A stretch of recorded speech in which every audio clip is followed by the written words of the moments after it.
کہ ہم جانیں کہ آیا وی آر دا چرچ، ہم چرچ میں آ گئے ہیں، ہم کلیسیا کا حصہ بن گئے ہیں، یا ابھی تک ہم اس بھیڑ کا دنیا کا حصہ ہیں، دنیا میں ہم کھوئے ہوئے ہیں اور ابھی تک ہم دنیا سے نکلے یا الگ نہیں ہوئے ہیں، کیونکہ مسیح خداوند نے اپنی چرچ کو یا کلیسیا کو دنیا سے الگ کیا۔ اور اس کے بعد پھر مسیح خداوند جو ہے تعلیم کا آغاز کرتے ہیں، اور جب مسیح خداوند تعلیم کا آغاز کرتے ہیں تو سب سے پہلی تعلیم کا جو پورشن کہہ لیں یا حصہ کہہ لیں وہ یہ ہے، مسیح خداوند اپنی تعلیم کا آغاز رویوں سے کرتے ہیں۔ رویوں سے میری مراد مسیح خداوند نے ابتدائی تعلیم 8 رویوں یعنی 8 مبارک بادیوں سے دی، اور وہ 8 مبارک بادیاں کون سی ہیں؟ نمبر 1، مبارک ہیں وہ جو دل کے غریب ہیں، کیونکہ آسمان کی بادشاہی انہی کی ہے۔ نمبر 2، مبارک ہیں وہ جو غمگین ہیں، کیونکہ وہ تسلی پائیں گے۔ نمبر 3، مبارک ہیں وہ جو حلیم ہیں، کیونکہ وہ زمین کے وارث ہوں گے۔ پھر اس کے بعد نمبر 4، مبارک ہیں وہ جو راست بازی کے بھوکے اور پیاسے ہیں، کیونکہ وہ آسودہ ہوں گے۔ نمبر 5، مبارک ہیں وہ جو رحم دل ہیں، کیونکہ ان پر رحم کیا جائے گا۔ اور نمبر 6، مبارک ہیں وہ جو پاک دل ہیں، کیونکہ وہ خدا کو دیکھیں گے۔ اور اس کے بعد نمبر 7، مبارک ہیں وہ جو صلح کراتے ہیں، کیونکہ وہ خدا کے بیٹے کہلائیں گے۔ اور نمبر 8 اور آخری مبارک بادی جو خداوند مسیح نے کہی، مبارک ہیں وہ جو راست بازی کے سبب سے ستائے گئے ہیں، کیونکہ آسمان کی بادشاہی انہی کی ہے۔ یہ وہ 8 رویے ہیں جن سے مسیح خداوند نے اپنی تعلیم کا آغاز کیا۔ مجھے اور آپ کو یہ یاد رکھنے کی ضرورت ہے کہ جہاں میرا اور آپ کا تعلق اس آسمان کے اندیکھے خدا کے ساتھ ہے، وہاں ہمارا تعلق انسانوں کے ساتھ ہے، اس روح زمین پر رہتے ہوئے لوگوں کے ساتھ ہے۔ اور مجھے اور آپ کو جہاں خدا کو خوش کرنے، اس کو راضی کرنے اور اس کے ساتھ اپنا تعلق استوار کرنے کی ضرورت ہے، اس کے ساتھ ساتھ ان انسانوں کے ساتھ جن کے اندر ہم چلتے پھرتے اور جن کو ہم دیکھتے ہیں، ان کے ساتھ اپنے تعلق کو جاننے اور پہچاننے کی ضرورت ہے، کیونکہ آپس کے تعلقات جو ہیں وہ بہت ہی اہمیت کے حامل ہیں۔ اور بائبل مقدس بتاتی ہے کہ خدا نے ہمیں انسانی رشتوں اور نعتوں کی محبت کی ڈوریوں سے کھینچا ہے۔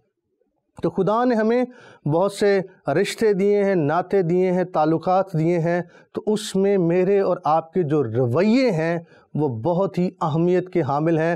ان کی ہی بنیاد پر ہمارا تعلق بنتا ہے یا بگڑتا ہے، انہی کی بنیاد پر ہم کسی کے دل میں گھر کرتے ہیں یا کوئی ہمیں اپنے دل کے گھر سے باہر نکال دیتا ہے۔ اور جیسے پھر ہم تھوڑا سا اس کے ساتھ آگے بڑھتے ہیں، اگرچہ ہم آیت با آیت ایک ایک رویے پر غور کریں گے آگے چل کر، لیکن آج ہم تھوڑا سا اس کا اوور ویو لیتے ہیں۔ جیسے ہی ہم تھوڑا سا آگے بڑھتے ہیں تو آگے پھر مسیح خداوند ان رویوں کے بعد پھر بتاتے ہیں آنکھ کے بارے میں، بدن کے بارے میں، نور کے بارے میں، نمک کے بارے میں۔ اور مسیح خداوند اپنے شاگردوں کے تعلیم دیتے ہیں کہ تمہارا بدن کتنا تاریک ہوگا اگر تھوڑی سی بھی تاریکی تمہارے اندر ہوگی۔ اور پھر اس کے بعد مسیح خداوند بتاتے ہیں کہ تم دنیا کا نور ہو۔ ایک طرف تو مسیح خداوند نے یہ اعلان کیا اور یہ دعویٰ کیا کہ میں دنیا کا نور ہوں، اور اگرچہ آج بھی دنیا میں بہت سے لوگ ہیں جو نور ہونے کا دعویٰ کرتے ہیں، لیکن مسیح خداوند حقیقی نور ہے جو اس دنیا کو روشن کرنے کے لیے آیا۔ اور پھر اس کے بعد مسیح خداوند نے ہمیں شاگردوں کو، چرچ کو یہ کہا کہ تم دنیا کے نور ہو۔ تو اصل میں اس کا موجد تو خداوند مسیح خود ہے جو حقیقی نور ہے۔ اس ہی نور سے ہم نے پایا نور، اس کی روشنی سے ہم نے پائی روشنی، اور اس کی ہی تجلی سے ہم منور ہوئے ہیں۔ ہم جو تاریکی میں تھے، خدا نے اس میں سے ہمیں نکالا ہے اور ہمیں اپنی روشنی، اپنا نور ہمیں اس نے بخشا ہے۔ اور اب مسیح خداوند اپنے شاگردوں سے یہ چاہتے ہیں کہ یہ روشنی ان کے وسیلے سے آگے منعکس ہو، آگے جاری ہو، اور اس بھیڑ کو یا آج کی دنیا کو ہمارے وسیلے سے اس اندھیرے میں روشنی دکھائی دے، اور وہ اس روشنی میں چل سکیں تاکہ ٹھوکر نہ کھائیں۔ اور پھر اس کے بعد دوسری بات جس سے مسیح خداوند نے تشبیہ دی وہ تھا نمک۔ آج بھی آپ دیکھیں اور اس دور میں بھی مسیح خداوند جب اس بھیڑ کے مسائل کو دیکھتے ہیں تو وہ بھیڑ جو ہے اور آج کی دنیا بھی جو ہے وہ گناہ کے سبب سے وہ اس کے اندر گندگی ہے، اس کے اندر بدبو ہے، اور وہ ہلاکت کی طرف جا رہی ہے۔ لیکن مسیح خداوند کہہ رہے ہیں اپنے شاگردوں کو، تم زمین کا نمک ہو، ہمارے وسیلے سے یہ دنیا محفوظ ہو سکتی ہے۔ نمک جو چیزوں کو پریزرو کرتا ہے، جو بچاتا ہے خراب ہونے سے، تو ہم اس دنیا کے لیے امید کا باعث ہیں۔ چرچ، شاگرد، خدا کے لوگ جن کو خداوند یسوع مسیح نے الگ کیا، اپنے ساتھ پہاڑ پر بلا لیا، وہ اس زمین کے لیے امید کا سبب ہیں اور ان کے مسائل کا حل ہیں، ان کے سوالوں کا جواب ہیں، کیونکہ مسیح خداوند نے کہا تم دنیا کا نمک ہو۔ تو اس لیے شاگردوں کو مسیح خداوند اس بات کے لیے تیار کر رہے تھے کہ تم ہو جو دنیا کا نور ہو، اور تم ہی ہو جو زمین کا نمک ہو۔ اس کے بعد جب ہم حضرت متی رسول کی انجیل کا مطالعہ کرتے ہوئے 5ویں باب سے 6 باب میں جب ہم داخل ہوتے ہیں اس پہاڑی واز کے، تو 6 باب میں خداوند یسوع مسیح روحانی نظم و ضبط کی بات کرتے ہیں۔ روحانی نظم و ضبط سے مراد مسیح خداوند وہاں دعا کی تعلیم دے رہے ہیں، پھر اس کے بعد مسیح خداوند روزے کی تعلیم دے رہے ہیں، اور مسیح خداوند خیرات کی تعلیم دے رہے ہیں۔ اگرچہ یہ تعلیمات یہودیوں کے لیے نئی نہیں تھیں، لیکن اب اس کو اور زیادہ منظم کرنے کی ضرورت تھی۔ کیونکہ یہ وہ یہودی تھے جنہوں نے تعلیم تو پائی تھی خیرات دینے کی، لیکن اب خیرات صرف نامی رہ گئی تھی، دکھاوے کی رہ گئی تھی، اور اپنے آگے ڈھول بجوا کر تو خیرات دی جاتی تھی تاکہ پتہ چلے کہ ہم بڑے دینے والے ہیں، اور نمازیں جو ہیں وہ بھی دکھاوے کی رہ گئی تھیں۔ مسیح خداوند نے اس کو درست کیا، اس کو منظم کیا، ظاہر کیا کہ تمہارا آسمانی باپ پوشیدگی میں تمہاری دعا سنتا ہے، اور کوٹری بند کر کے، دروازہ بند کر کے تو گھر میں جا کر پوشیدگی میں دعا کرنے کی ضرورت ہے۔ اگر ہم خیرات کریں تو ہمارا ایک ہاتھ جو خیرات کرتا ہے تو دوسرا نہ جانے۔ اس لیے مسیح خداوند نے اس کو ترتیب دیا، اس کو منظم کیا، اور اس پر ان کی آنکھوں پر پڑے جو چھلکے تھے وہ گرائے، اور ان کو بتایا کہ اصل میں دعا کیا ہے، دعا کے معنی کیا ہے، خیرات کیا ہے، اس کی اہمیت، اس کا اجر کب تک رہتا ہے، یا کیسے ہم پا سکتے ہیں۔ یوں سمجھ لیجئے کہ اگر ہماری دعا دکھاوے کی ہے تو پھر اس کا کوئی اثر نہیں ہے، اگر ہماری خیرات دکھاوے کی ہے تو پھر ہم اپنا اجر کھو بیٹھے ہیں۔ تو لہٰذا خداوند یسوع مسیح نے 6 باب میں روحانی نظم و ضبط کے متعلق تعلیم دی، اور پھر اس کے بعد انہوں نے اس ساری تعلیمات کو جاری رکھتے ہوئے وجہ بتائی کہ کیا وجہ ہے، کیوں آج یہ بھیڑ اور میرے لوگ جو ہیں وہ ان مسائل میں گھر گئے ہیں، اتنی پریشانیوں کا شکار ہو گئے ہیں، کیوں آج یہ دکھ کا شکار ہو چکے ہیں۔ لہٰذا مسیح خداوند نے انہیں سب سے پہلے رویوں کو ٹھیک کرنے کی تعلیم دی، پھر اس کے بعد نظم و ضبط نہ ہونے کے متعلق ان کو خداوند یسوع مسیح نے آگاہ کیا، اور پھر اس کے بعد جب ہم 7ویں باب میں داخل ہوتے ہیں تو 7ویں باب میں خداوند یسوع مسیح بتاتے ہیں کہ اپنے بھائی کی آنکھ کا تنکا تو ہمیں نظر آتا ہے، لیکن اپنی آنکھ کا شہتیر ہمیں نظر نہیں آتا ہے۔ تو گویا خداوند یسوع مسیح 2 سوال یہاں پر کر رہے ہیں۔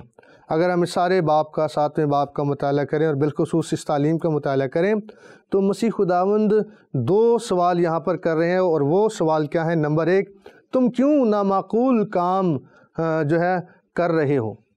کیوں نامعقول کام کر رہے ہو؟ نمبر 1۔ نمبر 2، تم کیسے مؤثر بن سکتے ہو؟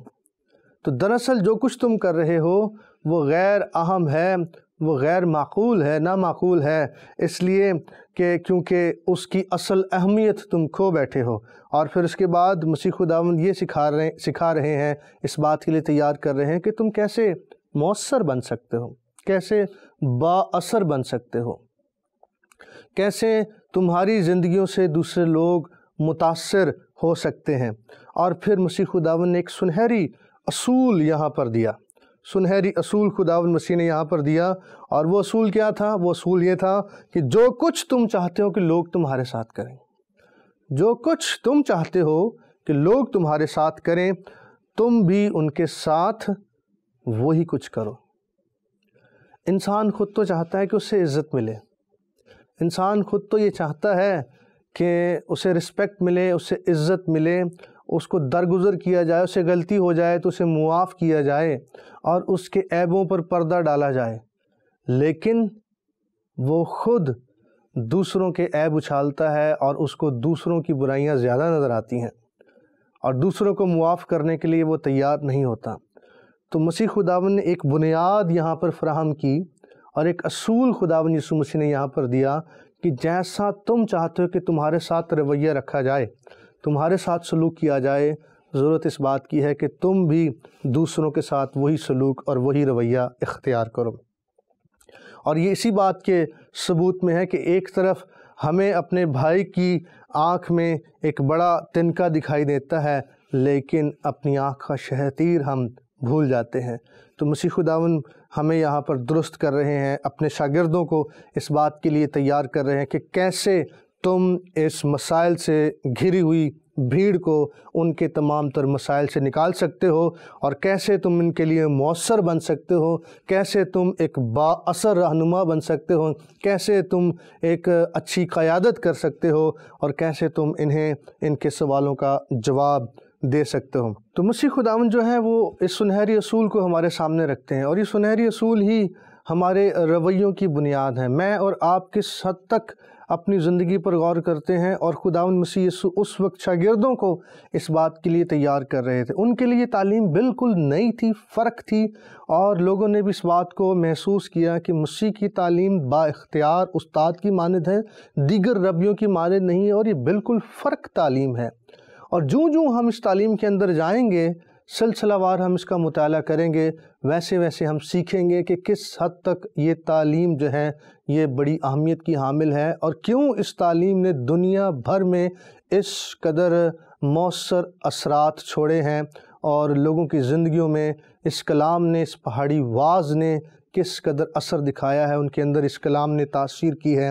تو مسیح خداوند جب اس سنہری اصول کے متعلق سکھاتے ہیں تو یہ ہمارے رویوں پر اثر انداز ہوتا ہے، ہمیں اپنے اندر جھانکنے کا موقع ملتا ہے، اور اسی ترازو میں پھر ہمیں دوسروں کو دیکھنے کا موقع بھی ملتا ہے۔ تو مسیح خداوند یوں 5ویں، 6 اور 7ویں باب میں مختصراً یہ سکھانے کی کوشش کر رہے ہیں کہ ہمیں اپنے رویوں پر غور کرنے کی ضرورت ہے، ہمیں نظم و ضبط میں آنے کی ضرورت ہے، ہمیں اپنے اندر جھانکنے کی ضرورت ہے، اور ان اصولوں اور رویوں کو اپنی زندگی پر لاگو کرتے ہوئے ہم بہت سے لوگوں کے مسائل کا حل بن سکتے ہیں، کیونکہ اس وقت کی جو بھیڑ تھی وہ بہت سے مسائل سے دوچار تھی، اور مسیح خداوند اپنے شاگردوں کو یہ تعلیم دے کر ان کو آئندہ قیادت کے لیے، رہنمائی کے لیے تیار کر رہے ہیں۔ اور جب ہم 7ویں باب کے اختتام پر یا اس کے مڈ میں ہم پہنچتے ہیں، درمیان میں جب ہم پہنچتے ہیں، تو ہم یہ بات تو کر ہی چکے ہیں کہ ایک طرف بھیڑ ہے اور ایک طرف کلیسیا ہے، ایک طرف چرچ ہے۔ آگے مسیح خداوند آخر میں پھر انہیں اس چیلنج پر آ کر چھوڑ دیتے ہیں کہ اب فیصلہ کرنا ہے۔ پہلی بات تو یہ جو ہم نے پہلے سیکھی یا کہی، آیا ہم بھیڑ کا حصہ ہیں یا ہم شاگردوں کے ساتھ ہیں، ہم شاگرد ہیں یا ہم کلیسیا کا حصہ ہیں؟ ایک بات۔ دوسری بات، اگر ہم شاگرد ہیں تو ہم کیسے شاگرد ہیں؟ کیا ہم بس مسیح کے پیچھے چل پڑے ہیں بغیر صلیب اٹھائے، بغیر خودی کا انکار کیے، یا واقعی ہم حقیقی مسیح کے شاگرد ہیں؟ کیوں؟ اس کی وجہ یہ ہے، مسیح خداوند نے 7ویں باب کے اختتام پر یہ تعلیم دی کہ 2 طرح کے راستے ہیں۔ ایک راستہ وہ ہے جو تنگ دروازے سے داخل ہوتا ہے، اور ایک وہ ہے جو سکڑا ہے، اور ایک وہ ہے جو کشادہ ہے۔ اب فیصلہ میں نے اور آپ نے کرنا ہے، شاگردوں نے کرنا ہے کہ آیا وہ سکڑے راستے پر چلیں گے یا وہ کشادہ راستے کا انتخاب کریں گے جس کے انجام پر ہلاکت ہے۔ ایک بات۔ پھر اس کے بعد آگے چل کر خداوند مسیح نے یہ بھی سوال رکھا، یہ بھی چیلنج رکھا، اور وہ کہا کہ جب شاگرد مسیح خداوند کے پیچھے چل پڑے تو مسیح خداوند نے یہ سوال بھی کیا کہ اس وقت بہتیرے مجھ سے کہیں گے کہ آئے خداوند، کیا ہم نے تیرے نام سے معجزات نہیں کیے؟ کیا ہم نے بڑے بڑے کام نہیں کیے، بدروحوں کو نہیں نکالا؟ لیکن مسیح خداوند کہہ دے گا کہ میری تم سے کبھی کوئی واقفیت نہ تھی۔ تو یہ وہ چیلنج ہے، یہ وہ موقع ہے، اس تعلیم کا اختتام یہاں پر آ کر ہوتا ہے کہ اگر ہم شاگرد ہیں تو ہم کیسے شاگرد ہیں؟ ہم واقعی حقیقی شاگرد ہیں یا ہم صرف نامی شاگرد ہیں؟ ہمارے اوپر ایک لیبل مسیحی ہونے کا لگا ہوا ہے یا ہم واقعی مسیح کے پیروکار ہیں؟ ہم نے اسے اپنا شخصی نجات دہندہ قبول کر کے اسے اپنا خداوند یعنی اپنا مالک مان کر ہم نے اس کی پیروی شروع کر دی ہے، اور ہماری زندگی میں اب اس کا نور، اس کی تجلی جو ہے وہ اس سے لوگ برکت پا رہے ہیں کہ یا نہیں؟ یا ہم محض نامی شاگرد ہیں جن کے بابت مسیح خداوند نے کہا کہ میں اس وقت کہہ دوں گا میری تم سے کبھی کوئی واقفیت نہیں تھی۔ تو لہٰذا آج مجھے اور آپ کو اس پروگرام میں اس کے سارے سیاق و سباق پر اور ان تینوں ابواب پر ایک جائزہ لیتے ہوئے آج ہم نے یہ سیکھا ہے کہ مجھے اور آپ کو غور کرنے کی ضرورت ہے کہ پہلی بات کہ آیا میں بھیڑ کا حصہ ہوں یا میں شاگردوں کے ساتھ ہوں، میں چرچ کا حصہ ہوں؟ دوسری بات، اگر میں شاگرد ہوں تو میں کیسا شاگرد ہوں؟ میں حقیقی شاگرد ہوں یا میں ایک نامی مسیحی ہوں، نامی شاگرد ہی ہوں جس نے اب تک مسیح خداوند کو حقیقی معنوں میں اپنا دل نہیں دیا ہے اور اپنے دل کے تخت پر اسے نہیں بٹھایا ہے، اور اس تعلیم کے جوئے میں اپنی گردن ہم نے نہیں دی ہے؟ کیونکہ جب تک میں اور آپ اس تعلیم کے جوئے میں اپنی گردن نہیں دیتے ہیں تب تک ہم کسی کے لیے باعث برکت نہیں بن سکتے ہیں، کیونکہ بائبل مقدس فرماتی ہے کہ درخت اپنے پھلوں سے پہچانا جاتا ہے۔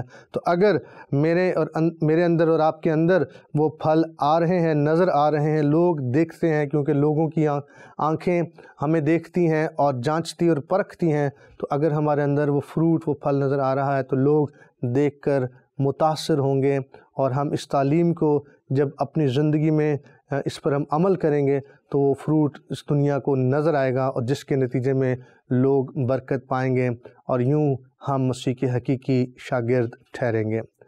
میرا ایمان ہے کہ آج کی ساری گفتگو سے، ساری بات چیت سے اور سارے جو کلام کی ہم نے پہاڑی واس کے متعلق جو کچھ سیکھا ہے اس سے آپ نے برکت پائی ہوگی۔ مزید نیکسٹ پروگرام میں ہم آگے آیت بآیت اس کا مطالعہ کریں گے، اور خدا نے چاہا تو اگلے پروگرام میں آپ کی خدمت میں حاضر ہوں گا۔ اس وقت میں آپ سے اجازت چاہتا ہوں۔ خدا حافظ۔